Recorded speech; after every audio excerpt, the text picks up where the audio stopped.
thought of settling down.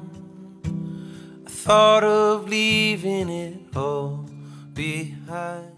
My name is Mr. Jesse Skinner, and today in the TORO Garage Band we have someone who has been on the minds of Canadian music fans for over 10 years, Mr. Hawksley Workman. Hi. How are you, man? Good. Now, you are here in support of actually two albums, Meat, which was released in January, and Milk, which is being released gradually. So what was the motivation behind releasing the two separate albums? Well, the records didn't really resemble themselves, so Meat was already in the can. Since, you know, the music business is what it is, there's no real rules and everybody's trying to have fun, because if you're not making money, then you might as well have a good time. So by having a good time, if that means like releasing songs over the span of months, and I think it was kind of interesting too for folks who've been following me to get a little nugget once a week to kind of mull over. And are you the kind of guy who can, you know, when you go to a different place or you go to a different city, you can kind of sense the feel of the place or get a sense of the personality of your environment? Yeah, it informs a great majority of what I feel about my own identity as a Canadian, about our government, and about the way we see ourselves, and about the way the world sees us.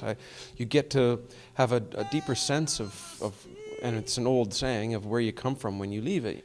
Now, have you absorbed other musical styles for these releases? You know, Milk was probably the most obvious departure, being that it was produced for the most part in Stockholm by an electro synth pop guy. And that's not something that I had sort of planned on doing, but it just made sense. And, you know, I grew up in a house where my dad collected records, and he had a very genreless love of music. And so I didn't know that you had to kind of commit to doing like one brand of rock and roll and then never change if you wanted to be successful. For me, I grew up in a house where my dad would play Ozark Mountain Daredevils, and then play Stevie Wonder, and then play Billy Joel, and then play Junior Walker and the All-Stars, you know. Now, you've released, I think, 12 albums at this point, at least 12 releases of full material. I mean, it doesn't seem like you've taken a year off. No, but that's just because it's just the game is so much about survival, you know. And I think, too, I don't do very well with downtime.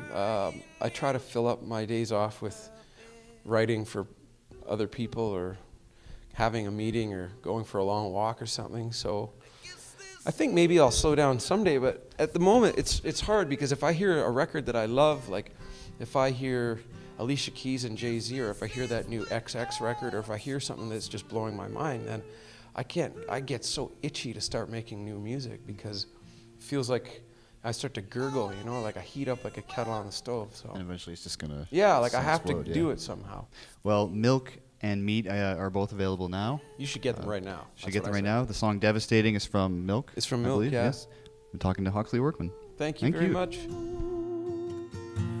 Devastating.